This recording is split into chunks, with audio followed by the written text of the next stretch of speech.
Have you ever forgiven someone, but it still feels like something inside is missing? Maybe you said, I forgive them, and God brought peace to your spirit, but your heart still feels heavy at times. My friend, forgiveness is very powerful, but it's not the end of the journey.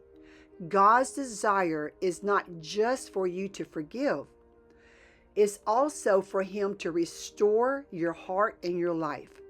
Stay with me because today we're diving into 5 biblical steps that talks about God healing what's been broken emotionally, spiritually, and relationally.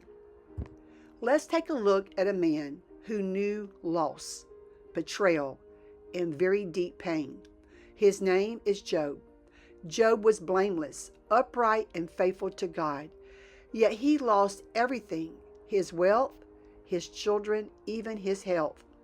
Imagine sitting in ashes, mourning everything that once defined your life, while friends accuse you of wrongdoing. Yet Job refused to curse God. He mourned, he questioned, and he cried out in pain, but he held on to his faith. And God said to Job in Job 42:10, "And the Lord turned the captivity of Job when he prayed for his friends. Also the Lord gave twice as much as he had before." God restored what truly mattered, not just material things, but Job's family, his joy, and his purpose in life. My friend, maybe you've been through betrayal, heartbreak, or lost dreams, and the same God who restored Job's heart wants to restore yours spiritually, relationally, and emotionally. So how do we open the door for God's restoration after we have forgiven? Let's walk through 5 biblical steps to reclaim what's been broken in your life and in your heart. And as we go, ask yourself, Lord, what parts of my heart and life need your restoration today? Before God restores, gratitude sets the stage. If you have forgiven, your heart is free now from bitterness. That freedom is a sacred platform for restoration. 1 Thessalonians 5 verse 18 says, "In everything give thanks, for this is the will of God in Christ Jesus concerning you." Thank Him for the forgiveness you gave, the chains that were broken, and the peace that God brought. Gratitude aligns your heart with power, God's power, to rebuild what's been broken. Friend, take a moment and thank God aloud, even for what feels very small. Sometimes that simple act unlocks unseen blessings. You know, restoration does not always come overnight.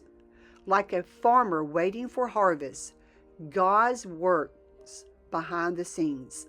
Ecclesiastes 3:1 says, "To everything there is a season, and a time to every purpose under the heaven." Trust that the delay is not denial. Every delay is preparing your heart and life for something greater, something lasting, meaningful, and aligned with God's will. And when God moves, it will feel like pieces of your life you thought were broken forever are being mended spiritually and emotionally. Once your heart is free and your trust is steady, pray boldly for God's restoration.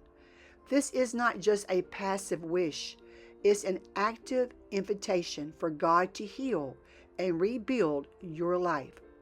Joel 2 verses 25 promises, "And I will restore you the years that the locust hath eaten."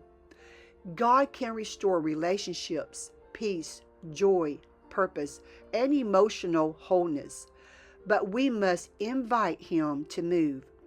Speak your brokenness to God and ask for His divine restoration. My friend, what areas of your life feel empty today? Pray and tell God, Lord, restore what is broken on the inside of me. Restoration often requires active cooperation with God. The Lord frequently restores through the steps that we take: courage, obedience, and faith-filled decisions. Proverbs 3, verses 5 and 6 says, Trust in the Lord with all thine heart, and lean not into your own understanding. In all your ways acknowledge him, and he shall direct your paths.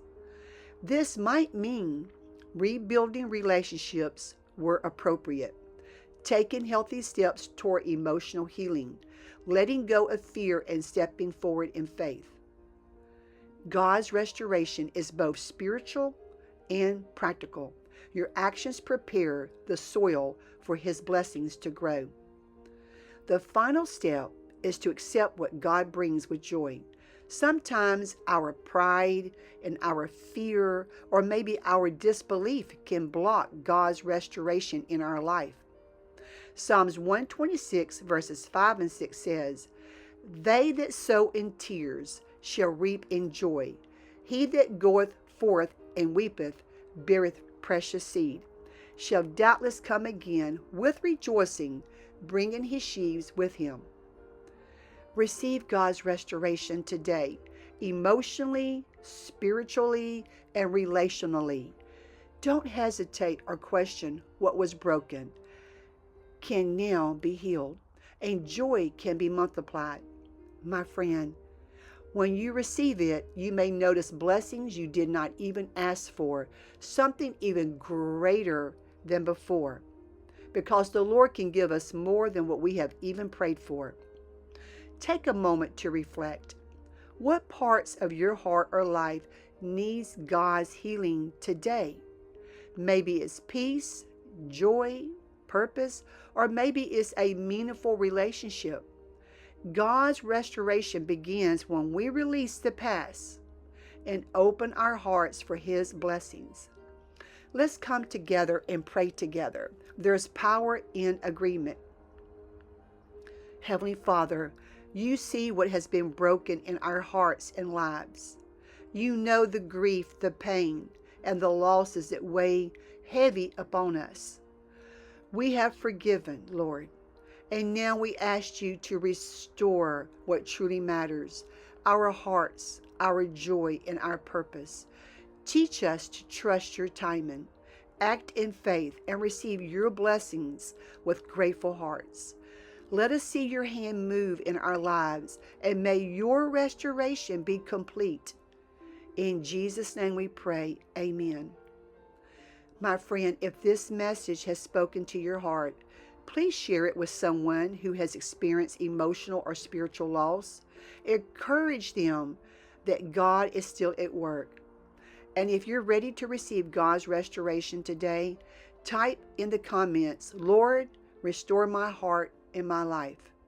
Declaring is the first act of faith toward seeing God move in your life. And remember, forgiveness is the doorway. Restoration is the gift. When God moves, what was broken can be healed, spiritually, emotionally, and relationally. A new joy can take root. The Lord bless you and keep you. And remember, follow Jesus daily.